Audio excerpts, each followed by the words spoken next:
Assalamualaikum warahmatullahi wabarakatuh.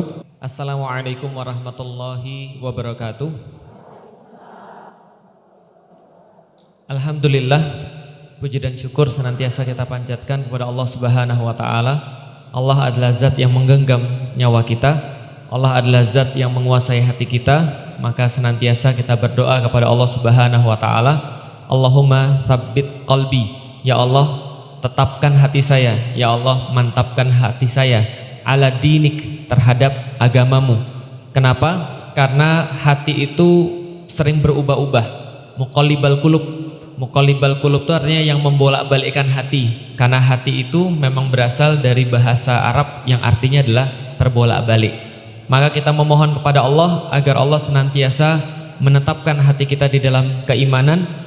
Karena kalau seandainya apapun yang kita punyai di dunia tapi tidak ada keimanan yang menyertainya, maka itu semua hanya akan jadi fitnah dan kesia-siaan.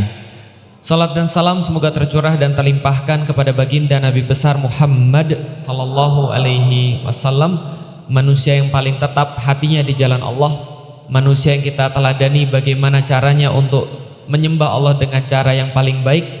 Dan kita memohon kepada Allah bahwa kita termasuk orang-orang yang dirindukan oleh Rasulullah di dalam salah satu sabdanya, bahwasanya Nabi pernah berkata, aku merindukan berjumpa dengan saudara-saudaraku.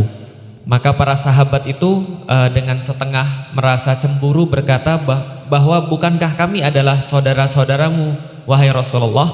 Maka Rasulullah itu menyatakan, kalian sahabat-sahabat saya, tapi saya kangen dan rindu dengan saudara-saudara saya. Maka kemudian ditanyakan, siapakah yang kau maksud dengan saudara-saudaramu itu ya Rasulullah? Maka Rasul berkata, mereka adalah orang-orang yang tidak pernah berjumpa dengan saya, tapi mereka semuanya menginginkan untuk ketemu dengan saya nanti. Mereka tidak pernah untuk mengenal saya secara langsung, tapi mereka mau untuk mengikuti apapun yang saya bawa. Itulah adalah saudara-saudara Rasulullah Sallallahu Alaihi Wasallam. Maka kita memohon kepada Allah mudah-mudahan kita termasuk orang-orang yang dikuatkan untuk senantiasa mengikuti Rasulullah Sallallahu Alaihi Wasallam, sehingga nanti di yaumil qiyamah kita semua termasuk keluarga-keluarga Rasul diperjumpakan dengan Rasul, dibawa oleh Rasul menuju kepada surganya Allah, yang surga itu diharamkan untuk dibuka sebelum Rasulullah masuk ke dalamnya. Dan mudah-mudahan kita masuk surga itu bersama-sama sebagaimana Allah membersamakan kita pada hari ini. Amin. Alhamdulillah, ibu-ibu dan bapak-bapak sekalian yang insya Allah dirahmati Allah, kita sudah sampai pada part yang kelima ya, untuk menceritakan atau untuk belajar tentang to be a better family. Sebelumnya sebagaimana yang sudah-sudah, saya pengen cerita dulu ibu-ibu sekalian. Suatu hari ada orang yang ngelamar kerja. Jadi ada banyak orang yang melamar kerja dalam satu riset sederhana. Jadi ada beberapa orang itu dibuka lamaran kerja di satu perusahaan. Perusahaan itu menjanjikan gaji UMR. Kalau di Jakarta UMR-nya kan sekitar 4,6 juta ya. Kalau di Bogor berapa UMR-nya? Sorry, saya pengangguran soalnya, jadi saya nggak tahu. Berapa UMR-nya kira-kira? 4,2 juta ya. Pokoknya dia ngasih UMR lah. Tergantung nanti kalau interviewnya bagus, maka nanti akan diterima dan dikasih gaji lebih daripada itu. Kalau misalnya tidak terlalu bagus, maka dia akan dikasih dengan UMR. Nah itu diwawancaralah beberapa orang. Ngapain kamu mau kerja di sini? Karena saya perlu kerjaan, saya pengen berkarya, saya pengen untuk mempersembahkan yang terbaik dan seterusnya. Maka dikasih tahu sama yang mewawancarai, boleh kami akan terima dengan gaji UMR. Ada yang dapat 2 kali gaji UMR. Jadi ada yang dapat 4,6, ada yang dapat 10, ada yang dapat 12, ada yang dapat 15. Dan pada mereka semuanya dikasih tahu kerjaannya apa. Lalu kemudian dibilanglah sama interview, kami akan gaji Anda, tapi kami perlu pekerja yang bekerja 24 jam dalam sehari. 24 jam dalam sehari dan 7 hari dalam satu pekan. Jadi seharian nggak pulang-pulang, kerja terus 24 jam, dan 7 hari dalam satu pekan tidak ada libur sama sekali. Nggak ada libur sama sekali, nggak ada cuti tahunan, nggak boleh izin sakit, harus terus masuk, meskipun sakit tetap harus masuk, nggak ada cuti sakit. nggak ada tunjangan hari raya. Dan komitmennya ke perusahaan ini harus sampai mati. Lalu kemudian ketika dikatakan itu banyak orang-orang di interview marah-marah. Ini asli kejadian marah. Perusahaan macam apa ini? Nggak ada hak asasi manusia, nggak bener. Walaupun Anda bayar saya 1 miliar per bulan, ini nggak manusiawi. Emang kamu pikir saya nggak punya kehidupan apa? Emang kamu pikir di rumah saya nggak ada kerjaan apa? Ini adalah absurd. Ini adalah perusahaan yang aneh, ini stres, gila dan segala macamnya. Lalu kemudian diomongin sama yang interview, lalu dia bilang gini, kalian sadar nggak ibu kalian tuh seperti itu? Paham maksudnya? Seorang ibu itu kerjaannya 24 jam, 7 hari dalam sepekan. Dia tidak boleh izin sakit. Meskipun sakit dia tetap harus bisa ngurus rumah, harus bisa ngurus suami dan harus ngurus anak-anaknya. Dia tidak ada cuti tahunan. Dia nggak ada uang tunjangan hari raya. Dia mengerjakan segala sesuatunya tanpa dibayar sedikit pun. Bahkan kalau yang tadi UMR, kalau ini nggak dibayar sedikit pun. Padahal kalau kita lihat gaji UMR di Jakarta itu pembantu saja, kalau UMR itu 4,6 juta. Itu kerjanya cuma 8 jam sehari maksimal. Ibu-ibu kerja 24 jam sehari. Anak mau bangun jam berapa aja ibu nggak bisa bilang, maaf ini bukan jam kerja saya, ini jam istirahat saya. Nggak ada. Kalau begitu minimal ibu-ibu tuh digaji sebulan 4,6 kali 3 sebenarnya. Tapi ibu-ibu tuh nggak digaji. Materi apa yang pengen saya berikan ibu-ibu sekalian? Andaikan tidak ada harapan, tidak ada visi masa depan, tidak ada pandangan terhadap masa depan, maka nggak ada satupun ibu-ibu yang mau ngurus anaknya. Betul nggak? Maka itu yang terjadi di Jepang pada hari ini.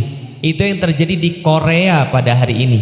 Itu yang terjadi di negara-negara Eropa Timur pada hari ini. Itu yang terjadi di Amerika pada hari ini. Apa yang mereka stres? Mereka stres karena bahkan keluarga-keluarga itu sudah mau untuk berhenti punya anak. Mereka nggak mau punya anak sama sekali. Kenapa? Karena anak sama dengan beban. Paham ibu-ibu sekalian? Jadi gini, saya udah pernah cerita dan saya akan ceritakan lagi untuk biar ibu-ibu tuh sadar kenapa kita tuh beruntung menjadi orang-orang muslim, gitu ya. Di Jepang Ustadz saya pernah jalan-jalan ketemu troli. Namanya troli pasti isinya adalah bayi dong. Wah, ini kayaknya menarik nih, di Jepang ada troli. Biasanya kan orang-orang Jepang malas nikah, apalagi punya anak. Setelah kemudian usaha saya ngeliat, ternyata isi trolinya apa? Isi trolinya anjing, mohon maaf. Jadi orang di sana itu lebih masuk akal pelihara anjing daripada pelihara anak, kira-kira gitu. Nah, saya secara pribadi pengen buktiin, bener gak sih orang-orang Jepang itu malas nikah dan malas punya anak, dan kenapa? Maka saya pas datang ke Jepang, saya nanya sama orang Indonesia yang sudah ke Jepang-Jepangan. Umurnya sudah lanjut usia, umurnya sudah 50-an tahun, lalu kemudian dia tinggal bersama istrinya tapi belum punya anak. Lalu saya tanya, Mas, kenapa orang-orang Jepang itu nggak mau punya anak dan kenapa Mas tidak mau punya anak? Saya langsung disodorin lembar perhitungan. Paham ibu-ibu sekalian? Coba Ustadz, ini adalah hitung-hitungan kami kalau kami punya anak. Dia bilang, lihat ini gaji kami Ustadz, ini pemasukan kami yang bulanannya segitu-gitu aja. Yang bulannya sudah pasti segitu-gitu aja. Ini tunjangan kami, ini tahunan kami dan segala macamnya, ini pendapatan kami. Sedangkan ini pengeluaran kami. Bayar sewa rumah berapa, bayar cicilan mobil berapa, makanannya berapa, perginya berapa, lalu kemudian segala macamnya berapa. Kalau dia punya kendaraan, maintenance kendaraannya berapa dan segala macam. Semua itu disampaikan sangat detail sekali. Kemudian dia nanya pada saya, Ustadz, masuk akal nggak kalau saya punya anak? Paham nggak sih? Masuk akal nggak kalau saya punya anak? Saya jawab, nggak masuk akal. Nggak masuk akal. Secara logika, kalau kita cuma mikir tentang beban, kita cuma mikir bahwa anak itu adalah sebuah hal yang harus dikasih makan, dikasih biaya, sekolahnya nanti gimana, nanti kuliahnya seperti apa, keperluan-keperluan lainnya gimana, sekolah pun nanti pergi camping, apalagi study tour dan segala macam, itu pasti kita nggak bakal mau punya anak. Kenapa? Nggak masuk akal, Bapak Ibu sekalian. Makanya orang Barat bilang orang-orang Muslim itu semuanya nggak terdidik. Kenapa nggak terdidik? Nggak sekolah mereka, nggak belajar akuntansi mereka. Mereka itu nggak pernah belajar matematik. Kenapa? Karena mau-maunya mereka punya anak lebih daripada 3 per keluarga rata-rata. Itu anaknya orang Muslim rata-rata di dunia keluarganya lebih daripada 3. Mereka bilang makanya orang-orang Muslim-Muslimah itu semuanya terjajah gara-gara laki-lakinya memanfaatkan mereka untuk jadi pabrik anak. Paham? Ini adalah penjajahan terhadap wanita. Mereka bilang maka kamilah contoh perempuan-perempuan yang dibebaskan, perempuan-perempuan yang sudah pintar, intelek, maka kami nggak mau punya anak. Paham Bapak Ibu sekalian? Akhirnya sekarang apa yang terjadi pada peradaban mereka? Peradaban mereka, orang-orangnya sekarang mikir, pemerintahnya sekarang mikir gimana caranya agar mereka mau punya anak. Karena tanpa anak, peradaban pasti akan hancur. Paham sampai di sini? Tapi kalau orang itu nggak mikir masa depan, ngapain mereka mau punya anak? Paham ya? Maka Jepang itu begitu, sudahlah banyak yang bunuh diri lalu nggak punya anak pula. Maka kalau ibu-ibu iseng ketik di Google, coba aja ketik hitung mundur terhadap kepunahan orang Jepang. Coba lihat, itu ada tuh, ada yang buat di website itu hitung mundur kepunahan ras Jepang. Kenapa punah? Gara-gara mereka nggak mau punya anak dan mereka terus menerus bunuh diri. Paham ya? Jadi gini ngitungnya Bapak Ibu sekalian, coba lihat ya. Apa yang ditakutkan sama Eropa sekarang ketika orang-orang nggak mau nikah dan nggak mau punya anak? Coba lihat. Ibu-ibu di dalam dunia demografi, dalam dunia kependudukan ada namanya fertility rate. Namanya apa? Fertility rate. Dari situ nanti ibu akan tahu kenapa program KB itu 2. Nanti saya akan kasih tahu.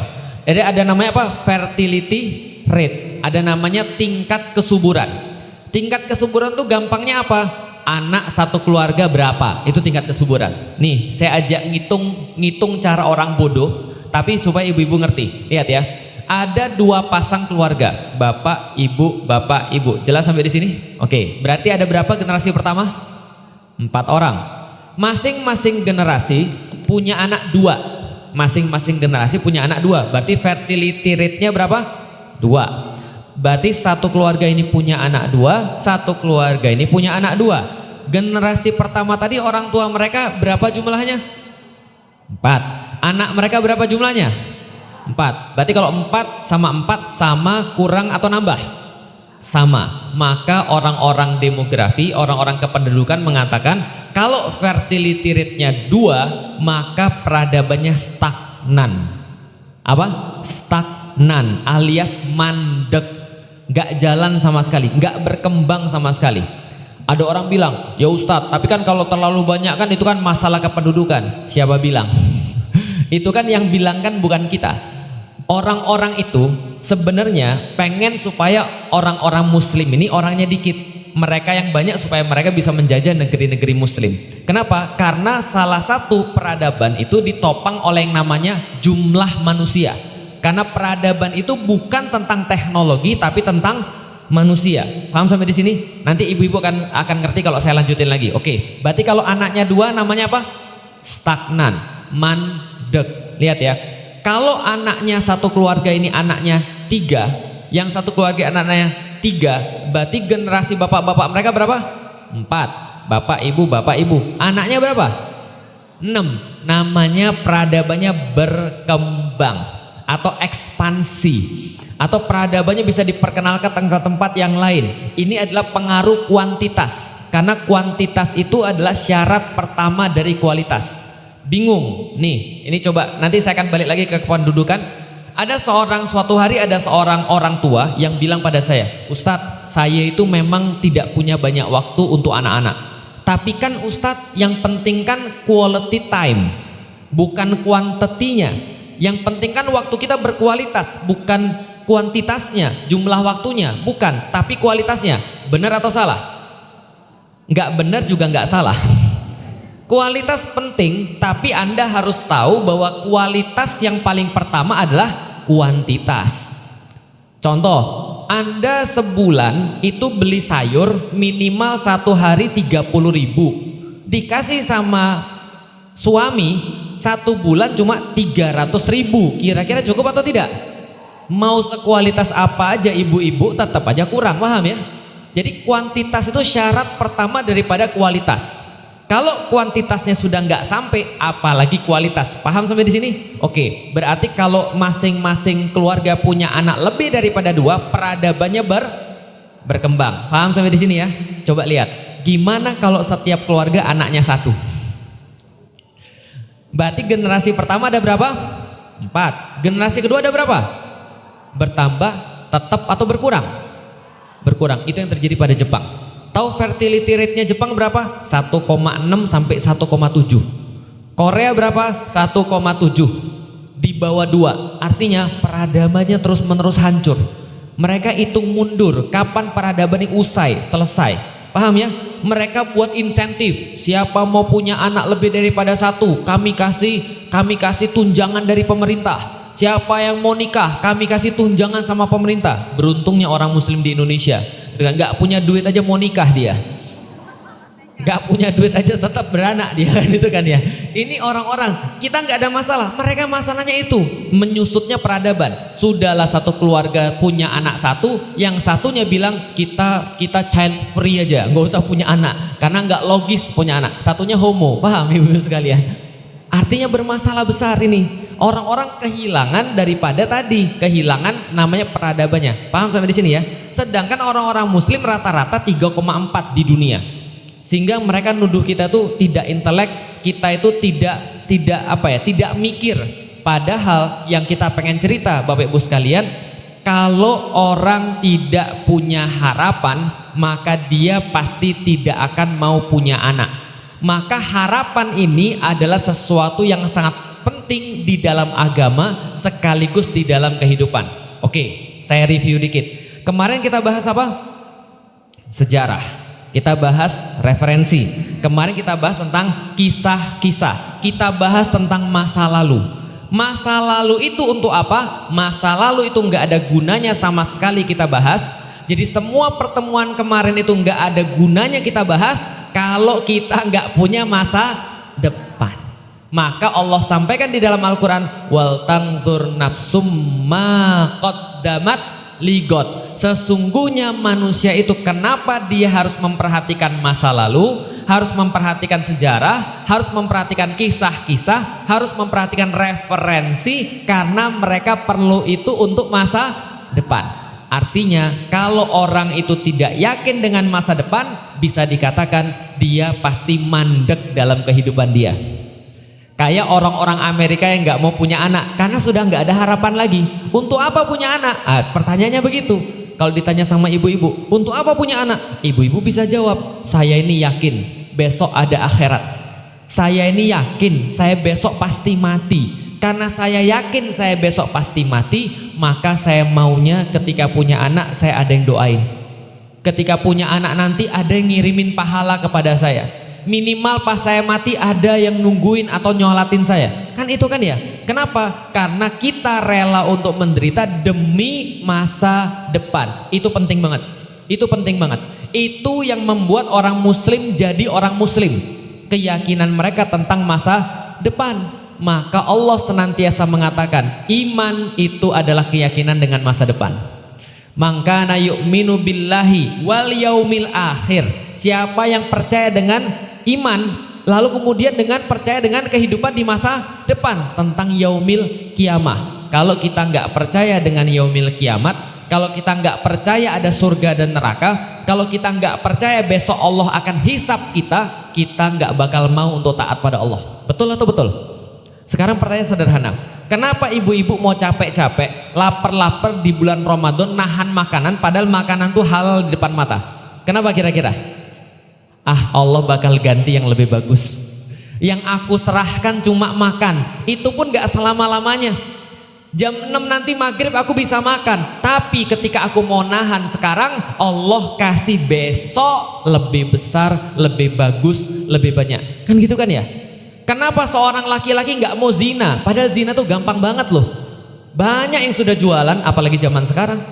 Gitu kan ya? Bahkan orang-orang yang kayak kita kemarin cerita, anak-anak SMP aja sekarang tuh pergaulannya luar biasa. Mereka bukan hanya dibohongin sekarang, mereka mau zaman sekarang. Zina tuh gampang banget. Tapi kenapa seorang muslim tidak mau berzina? Dia bilang, karena aku bakal diganti dengan Allah yang lebih baik. Kan gitu kan ya? Maka keyakinan tentang masa depan ini sangat-sangat penting di dalam kehidupan kita. Kalau orang gak yakin dengan masa depan, dia tidak akan mau berusaha, dia tidak akan mau istiqomah, dia tidak bakal mau berkorban. Maka kunci di dalam keluarga, ketika kita pengen keluarga kita tuh sukses, kita benar-benar harus menanamkan anak kita untuk yakin dengan masa depan. Semakin panjang masa depan yang dia yakini, semakin jelas masa depan yang dia yakini, dia jadi anak yang kuat. Tapi kalau dia tidak yakin dengan masa depan dia tidak paham dengan masa depan dia jadi orang yang bingung di dalam kehidupan dia. Maka kalau kita lihat anak-anak zaman sekarang, banyak yang bingung ibu-ibu sekalian. Kenapa? Karena mereka nggak tahu mau jalan kemana. Contoh, nih aku kasih contoh ya, saya kasih contoh Bapak Ibu sekalian. Ada dua orang. Satu ditanya, kamu mau kemana nak? Dia jawab, saya pengen pergi ke Bandung. Oke? Yang satu lagi ditanya, kamu mau kemana nak? Saya pengen pergi ke Turki, ke Istanbul. Oke? Berarti satunya pengen ke Bandung, satunya pengen ke Istanbul. Kapan mau perginya nak?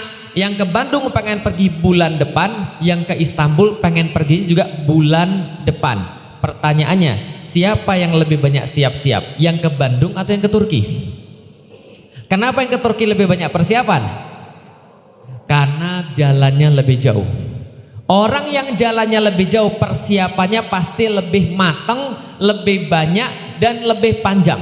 Dan dia akan lebih semangat untuk di dalam hidupnya karena tujuannya mau pergi ke Turki. Paham sampai di sini? Contoh lain, ada dua orang anak di satu kelas. Ketika ditanya, "Dek, kamu nanti cita-citanya mau apa?" "Jadi juara kelas." Anak pertama. Satu lagi ditanya, "Kamu cita-citanya apa?" "Jadi juara se-Indonesia." Kira-kira yang mana akan lebih banyak belajar? Se-Indonesia. Dan orang yang cita-citanya lebih tinggi, visinya lebih panjang, masa depan yang dia yakini lebih bagus, dia akan lebih mudah untuk diajak maju daripada orang yang gak punya cita-cita. Kalau ada orang yang pengen cita-citanya, saya pengen jadi juara se-Indonesia, maka ketika dia dibilangin, kamu pengen jadi juara se-Indonesia? Iya guru. Kalau gitu coba lihat tuh, itu temenmu yang pengen jadi juara kelas aja, dia belajarnya 2 jam sehari loh. Kamu pengen jadi juara se-Indonesia, berarti kamu harus belajar lebih daripada 2 jam sehari. Bisa dipahami ibu sekalian? Kenapa orang-orang muslim itu orangnya hebat-hebat? Karena mereka bukan cuma mikirin dunia. Yang mereka pikirin tuh panjang sampai akhirat. Kalau orang yang mikirin dunia aja semangat, harusnya seorang muslim itu lebih semangat. Nih, saya mau kasih tahu lagi. Sekarang kita balik. Ceritanya tadi kan, kalau ada orang yang pengennya lebih tinggi, pasti usahanya lebih tinggi. Kalau orang yang usahanya lebih tinggi, pasti prestasinya lebih tinggi. Paham sampai di sini? Saya ulangi lagi. Anak yang pengen juara se-Indonesia akan lebih banyak berusaha daripada anak yang pengen juara hanya sekelas. Kalau dia usahanya lebih banyak, secara logika yang lebih berprestasi adalah anak yang pengen juara se-Indonesia daripada anak yang hanya pengen juara sekelas. Paham sampai di sini? Sekarang kita balik. Berarti kalau ada orang yang prestasinya biasa-biasa aja, berarti usahanya juga biasa-biasa aja. Kalau dia usahanya biasa-biasa aja, berarti cita-citanya pendek atau panjang? Paham sampai di sini? Sekarang saya mau nanya pada ibu-ibu nih, tapi nggak usah dijawab, jawabnya dalam hati saja. Menurut ibu-ibu sekalian, kita ini termasuk orang yang prestasinya biasa aja atau tinggi? Nggak usah jawab. Sekarang tahu jawabannya kan? Kenapa kan ya? Kenapa anak-anak kita tuh biasa-biasa aja? Karena kita nggak pernah ngasih mereka cita-cita tinggi. Kita nggak pernah ngasih mereka sebuah pandangan ke depan. Nak, kamu tuh harus jadi ini loh nak. Nak, saya tuh pengen kita tuh jadi begini loh nak. Nak, kamu tuh lihat nih. Nah, itu yang hilang di antara orang-orang muslim. Dalam satu hadis Rasulullah Shallallahu Alaihi Wasallam itu pernah menyampaikan kepada para sahabat, lihat hadisnya, umat-umat di awal-awal, umat-umat di awal-awal dimenangkan oleh Allah, ditolong oleh Allah karena dua hal, kata Rasulullah. Dua hal. Satu, mereka memiliki impian panjang tentang akhirat mereka, visi mereka, itu yang pertama. Yang kedua, zuhudnya mereka akan dunia. Dua. Satu apa? Visi mereka, masa depan yang mereka yakini. Yang kedua, zuhudnya mereka dengan dunia. Itu dua. Sedangkan orang-orang di zaman kita hancur gara-gara apa? Gak punya visi panjang, yang dipikirin cuma diri sendiri, yang dipikirin cuma dunia tok, yang dipikirin bahkan cuma hidup hari ini aja. Makanya mereka jadi orang-orang yang biasa aja dan mereka tidak zuhud dengan dunia. Itu orang-orang pada zaman sekarang. Orang zaman dulu ditolong dengan apa? Satu, visi. Dua, zuhud. Visinya panjang, yang dipikirin bukan cuma dunia, ibu, yang dipikirin bukan cuma diri sendiri. Karena yang dipikirin bukan diri sendiri doang, yang dipikirin bukan dunia aja, maka dia bekerja lebih keras. Setiap pagi dia mikir gimana caranya agar agama Allah ini lebih bagus, gimana agar akhirat saya ini dapatnya bagus. Maka dia berusaha nggak kenal lelah. Seorang Rasulullah Muhammad Sallallahu Alaihi Wasallam, coba lihat suatu hari, ibu-ibu tahu rumahnya Rasul kayak apa dengan Aisyah. Kamarnya Rasul dengan Aisyah itu tidak bisa dipakai untuk dua orang selonjoran bareng. Paham ya? Tidak bisa dipakai dua orang selonjoran bareng. Jadi kalau Rasulullah lagi sholat, itu Aisyah pasti kena. Suatu waktu Aisyah itu terbangun di malam hari, ngelihat Rasulullah lagi sholat tahajud, sampai kakinya bengkak-bengkak. Pernah sholat sampai kakinya bengkak-bengkak? Yang ada kakinya rematik, Ustadz. Iya, Rasul sholat sampai kakinya bengkak-bengkak. Pas Aisyah terbangun kaget ngelihat Rasul kakinya bengkak gara-gara sholat. Maka kemudian Aisyah bilang, ya Rasulullah, bukankah kamu tuh sudah dijanjikan surga ya Rasulullah? Bukankah kamu ini sudah dijanjikan oleh Allah, sudah pasti masuk surga? Kenapa harus sholatnya sampai kayak gini? Maka Rasul katakan, justru karena aku sudah dijanjikan oleh Allah surga, apakah tidak pantas aku bersyukur kepada Allah? Artinya akhiratnya itu yang dipikirin panjang. Lalu kemudian Imam Ahmad bin Hambal, orang pintar, jenius, ahli fikih, ahli agama, semuanya paham. Jadi kalau lihat Ustadz Adi Hidayat dibandingkan Ahmad bin Hambal itu lebih tinggi Ahmad bin Hambal jauh. Tapi ketika dia ditanyakan, Imam Ahmad, kenapa kamu ini seolah-olah gak pernah istirahat dalam hidup kamu ini? Seolah-olah kamu tuh harus terus menerus, padahal amalmu udah banyak. Dia bilang, nanti saya bisa beristirahat panjang nanti kalau sudah masuk kubur. Paham maksudnya? Sekarang itu waktunya beramal, bukan waktunya istirahat. Karena pikirannya panjang. Kalau ada orang pengen pergi cuma ke Bandung, ibu-ibu sekalian, dia cukup merasa, ya sudahlah, sudah punya duit sejuta, sangunya udah cukup. Tapi kalau orang pengen pergi ke Turki, 1 juta cukup sangu? Enggak. Maka orang yang kehidupannya lebih panjang akan berusaha lebih keras harusnya daripada orang-orang yang mikirnya pendek. Harusnya orang muslim dibandingkan orang yang bukan muslim mikirnya lebih panjang mana?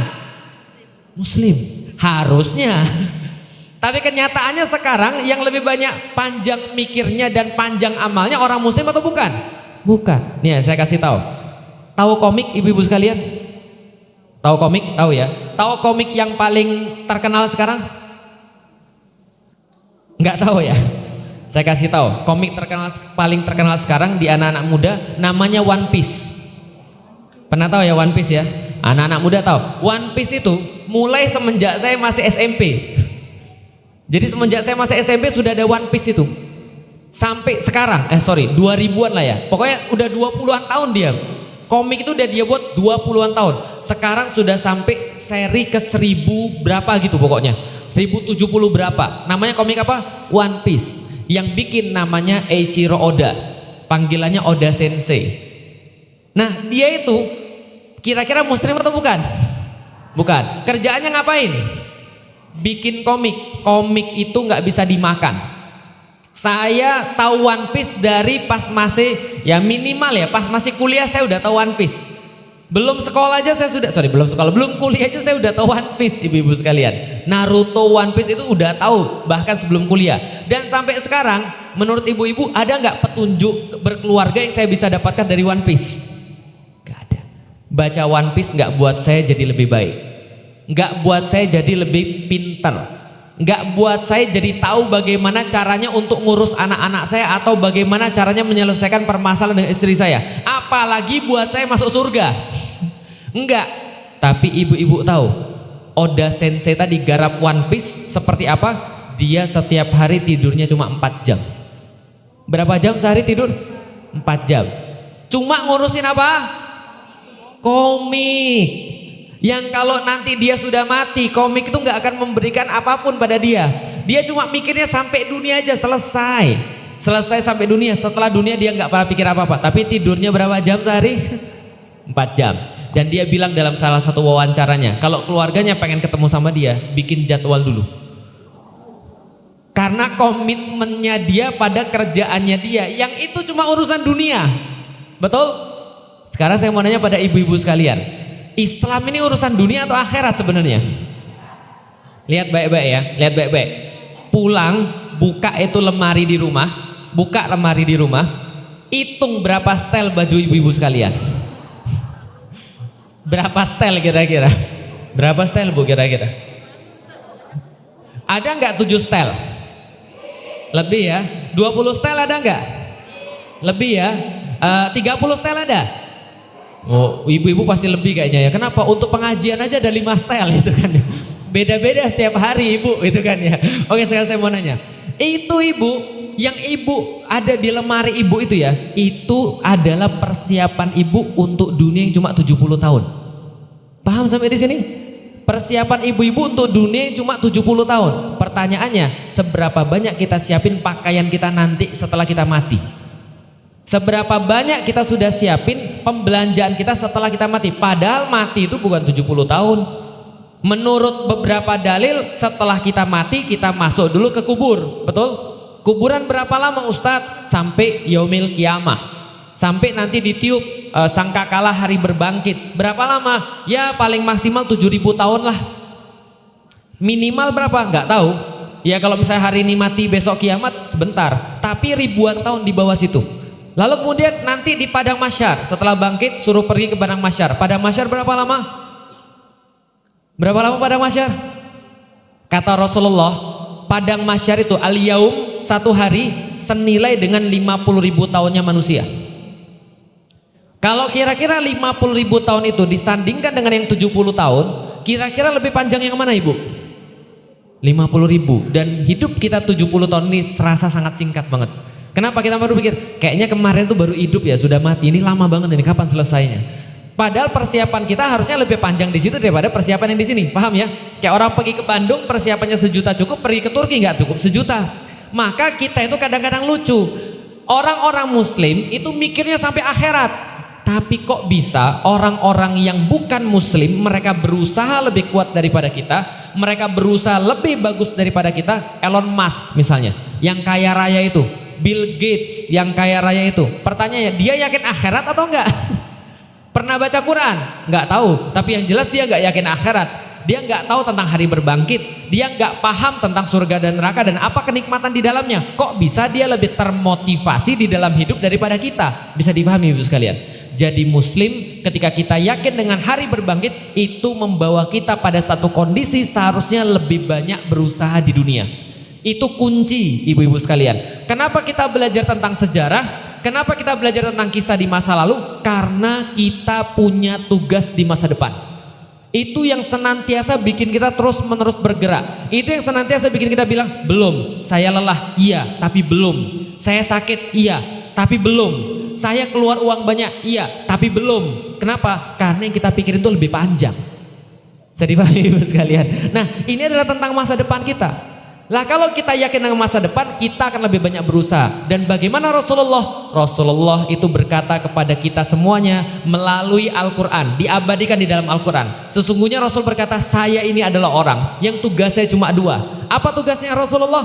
Basyirah wan nadhir. Memberikan sebuah peringatan kepada orang-orang, dan juga basyir, dan juga sebuah kabar gembira. Kabar gembira tentang apa? Tentang masa depan.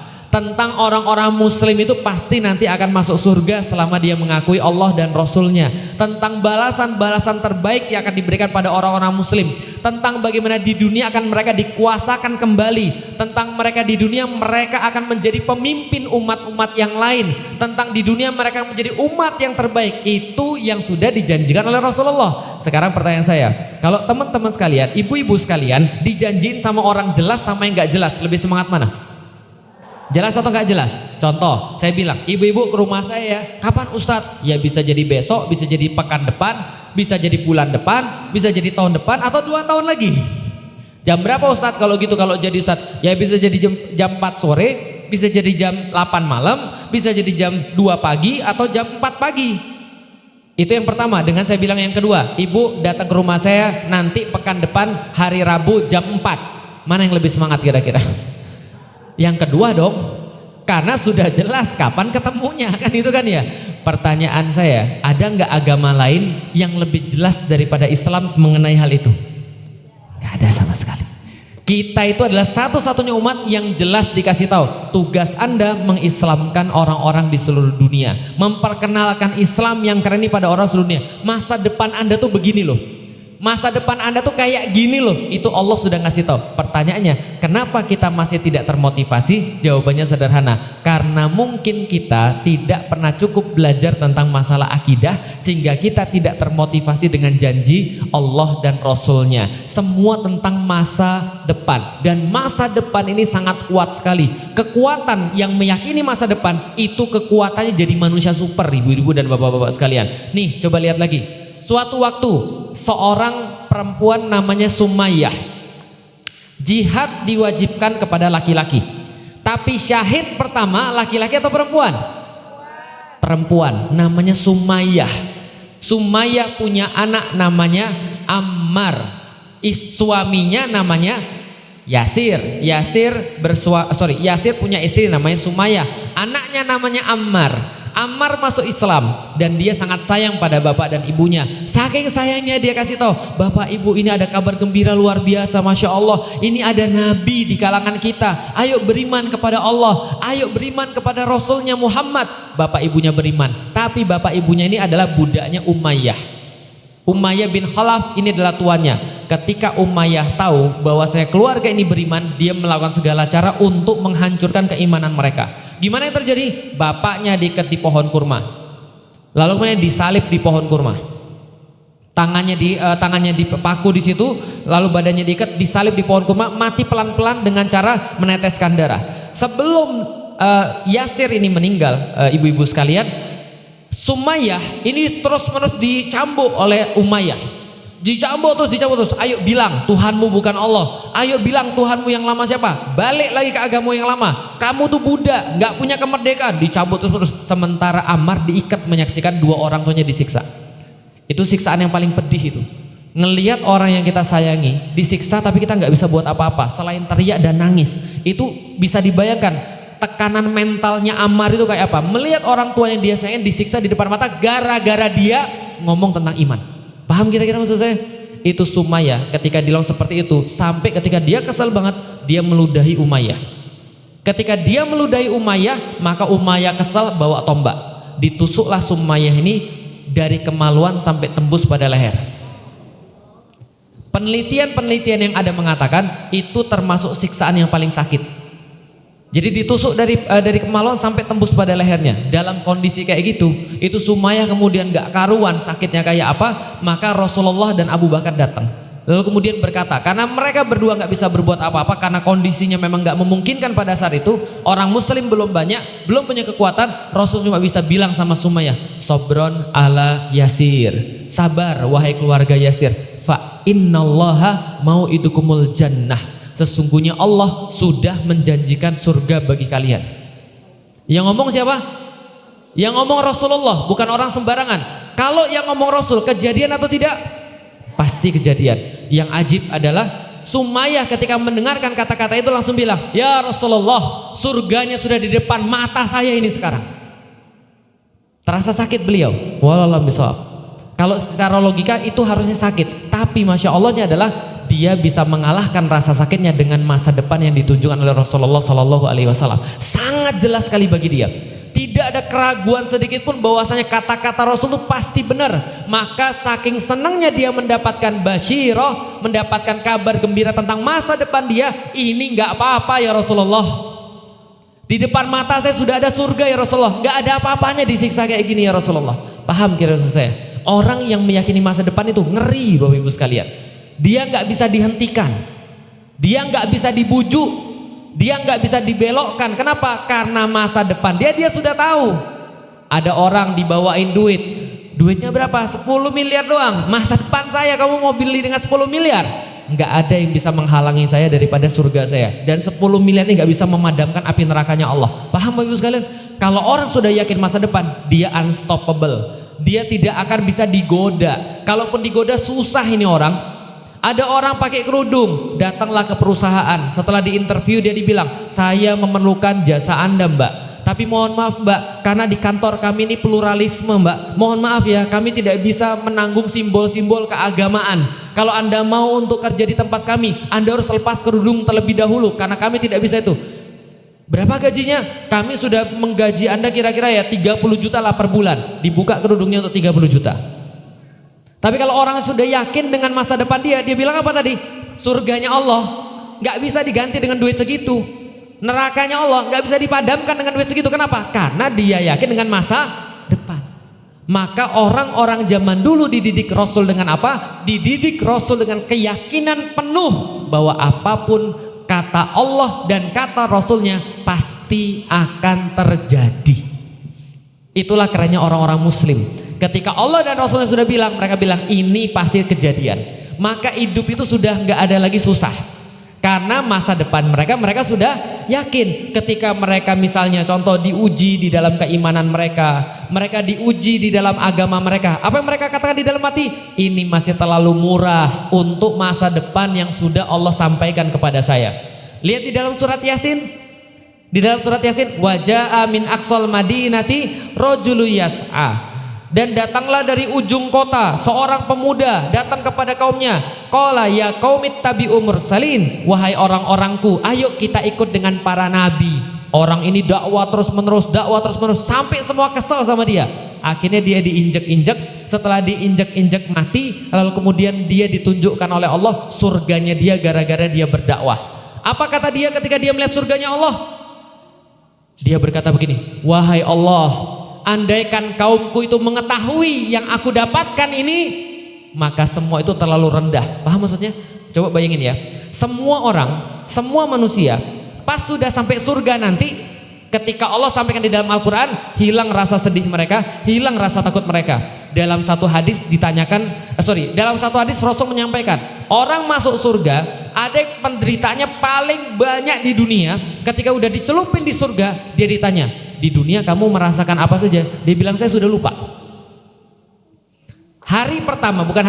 Langkah pertama Anda menjejak pada surga nanti, insya Allah Anda gak akan pernah lagi bisa nginget kesulitan ada di dunia. Paham maksudnya? Sekuat itu surga. Ketika ada orang sudah masuk surga aja gak diingat dengan dunia, kalau disuruh balik lagi ke dunia dia mau gak? Mau gak kira-kira? Quran hadis cuma nyatet 2 tipe orang yang mau balik lagi ke dunia ketika sudah di surga. 1, para dai yang mencintai umatnya itu mau balik lagi ke dunia, kayak tadi kayak orang yang disampaikan dalam surat Yasin. 2, orang yang berjihad di jalan Allah itu pengen balik lagi ke dunia. Maka orang yang berjihad di jalan Allah ketika ditanya, kalian apa yang kalian minta di depan Allah ini?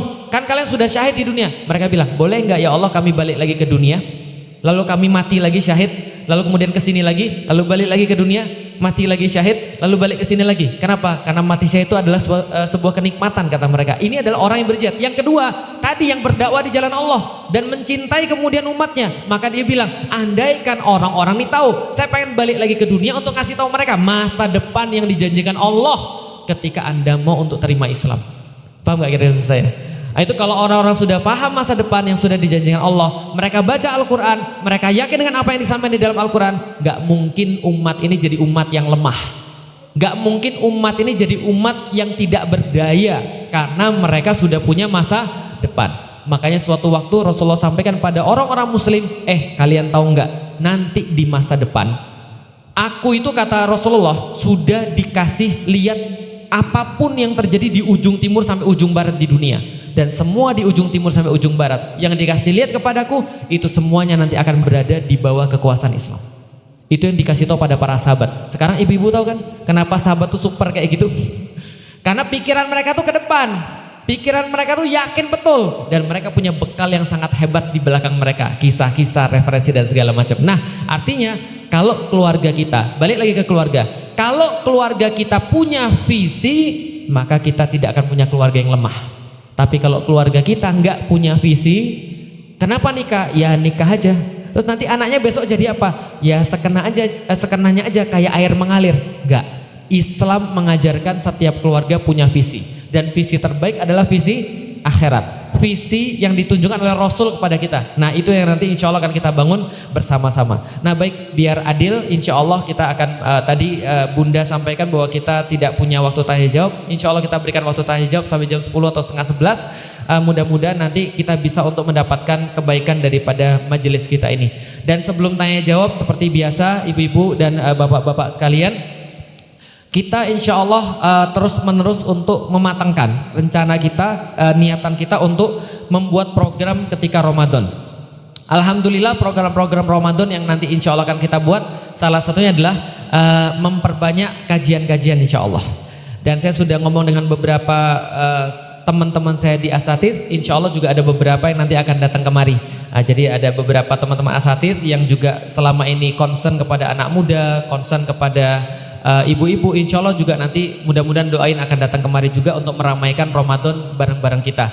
Nah, kita terus menerus godok acara kita pas Ramadan, dan tentu saja kita terus menerus untuk mengajak ibu-ibu sekalian dan bapak-bapak sekalian untuk berkontribusi dengan hartanya, dengan skillnya, dengan perhatiannya, dan tentu saja untuk mempersiapkan kehadirannya ketika bulan Ramadan. Nah maka monggo silahkan pada panitia untuk mengedarkan supaya nanti jamaah bisa memberikan infak yang terbaik sebagaimana sudah kita pesankan dalam setiap kajian. Siapkan infak yang terbaik, karena orang-orang yang mengharapkan kebaikan yang banyak di masa depan pasti akan terus menerus mempersiapkan bekal-bekal mereka di masa depan itu. Salah satunya adalah dengan infak sedekah. Ahlan wa sahlan, silakan nanti diedarkan. Silakan, setelah itu kita bisa tanya jawab. Tim Sunduk untuk hadir.